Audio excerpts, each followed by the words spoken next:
Google fait peur. Car malgré leur t-shirt et leur apparente nonchalance, on a l'impression que les cadres de Google sont en train de devenir un pouvoir politique susceptible de concurrencer les États. Le premier levier de ce pouvoir, c'est qu'il y a plus d'1 milliard d'utilisateurs de Google.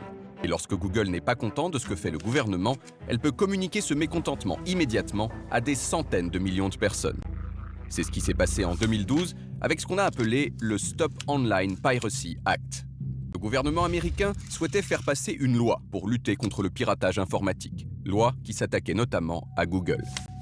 Pour protester, Google a affiché sur sa page d'accueil un message appelant les internautes à se plaindre de la loi auprès de leurs élus.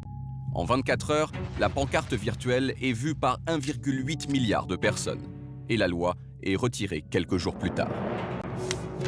Mais l'influence politique de Google est souvent plus insidieuse. Elle se fait au cœur du pouvoir, notamment grâce au lobbying. En 2016, par exemple, Alphabet, la société mère de Google, a dépensé plus de 15 millions de dollars en lobbying à Washington. C'est plus que le géant du pétrole ExxonMobil et à peine moins que l'avionneur Boeing. De la même façon, Eric Schmidt, PDG puis directeur exécutif de la firme, a été le patron le plus reçu par Barack Obama.